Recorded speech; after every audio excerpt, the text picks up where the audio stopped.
like a worship for me to write. It's like I'm being used by melody. There's no strain, it just gushes out.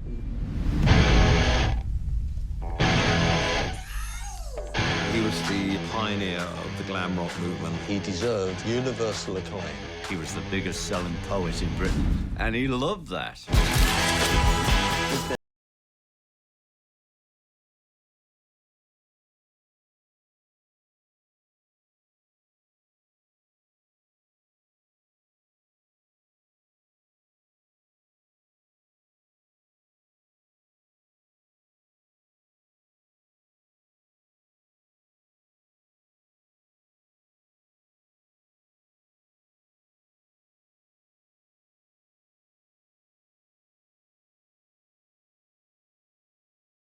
American audiences at that time. Of course, Get It On, Bang It On was a huge hit over there.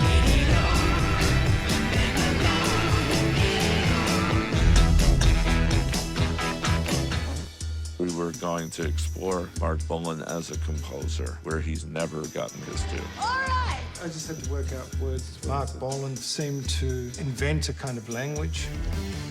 You hear those sounds, and they're coming out in the records today. He said, all the people that imitated me have taken over. He said, I have to change for myself.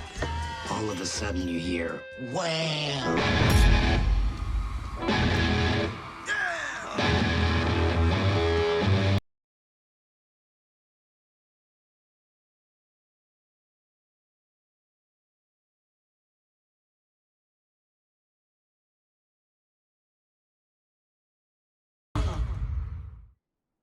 You know, I spent a wonderful evening last night exploring or re-exploring the music of Marc Bolan, its influence on future generations, his legacy. And I loved the opening to the movie with Billy Idol, who, by the way, still looks great today. Doesn't he look good? And how he recounted this infamous Weeley Festival, which I have to tell you, if you didn't know the background to this, it was initially supposed to be a charity fundraising event organized by the Clacton Round Table, and it was supposed to be for 5,000 people, right? And it was only when the Isle of Wight Festival didn't happen that everything transferred to this Weeley Festival. So he gives this great account, doesn't he, of how Bolan hits the stage and everybody boos.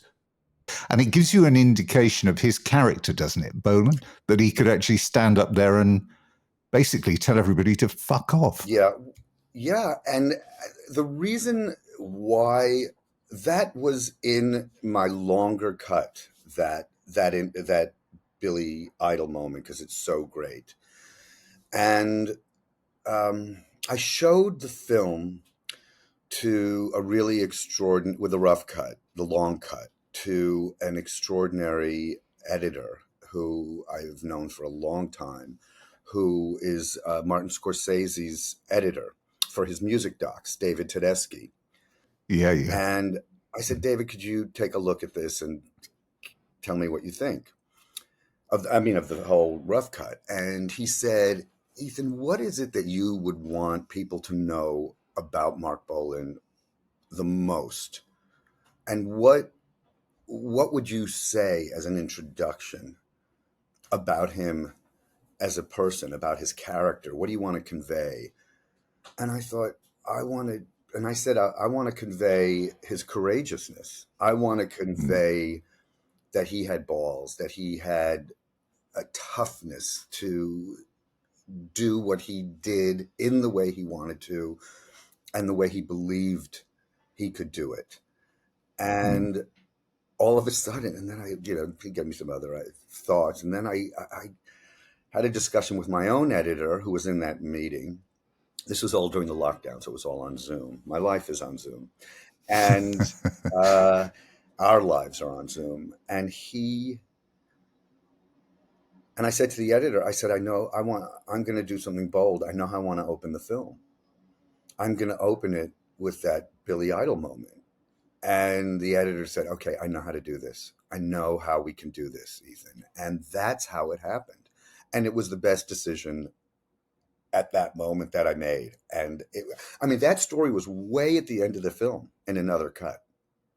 Well, it was perfectly positioned, because what it does do is it hooks you in, because I was growing up, the back end of the 70s into the 80s, and obviously I knew Marc Bolan, and I would never have thought that he had, as he said, the balls to get up on the stage in front of 150,000 people and say that, because that wasn't who he was portrayed as, certainly to me as a kid growing up. Well, let me tell you something.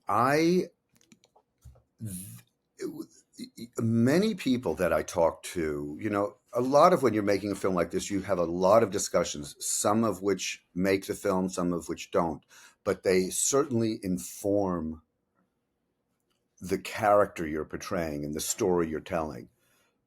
So I began to realize that it's not what we say that he was ahead of his time, et cetera, but that he was very tough in the best kind of way. And it was said by the people who knew him best, how tough he was, how strong he was. And I mean, he certainly was a kind person, but he also, he could take a lot. And I think a lot of it came from growing up on the streets of the East End, and then, becoming a mod and just posing all the time and having this swagger as a young man. And it just carried on through his life. So I don't think he was afraid of record executives. I don't think he was afraid of fans. I don't think he was afraid of other musicians. I don't think he just, and I think that's envious in any kind of person, especially an artist, excuse me. So I wanted to convey that. I thought that was really important because, as you say, Tim, I don't think that's a characteristic that necessarily came across when he was alive. But now when you know that and you look at the way he performed, you go, oh yeah, he really had it.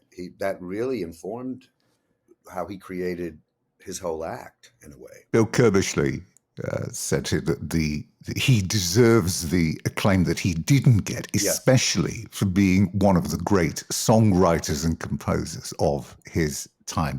Now, this would appear, again to me, to be because of the audience, whose numbers obviously exploded when he appeared on Top of the Pops with the glitter on his face for the first time and Glam Rock came into being. But his audience at gigs, as he alludes to, was literally between 9 to 15-year-old girls.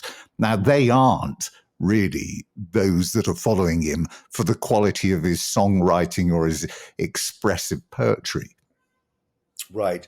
And I know that was annoying and hard for him, but he was incredibly grateful for those fans. He loved being a number one seller. He loved having 10 number one songs in the UK in a few years. Yeah. But the people he admired most were people like Bob Dylan, John Lennon, Jimi Hendrix, Eric Clapton. They were really, he wanted that same recognition, which is why when he got the recognition as a poet, that was important to him. Because he did feel and take himself seriously as an artist, but he loved the attention. He loved the pop stardom for sure. But with that comes, are you being taken seriously if you have all these 12-year-old girls running after you? Like David Cassidy did, Donny Osmond. And he was compared to those people at the height. Minor, I think, is still a political act, in some places. It was playing with gender. It was playing with power. Gender is power.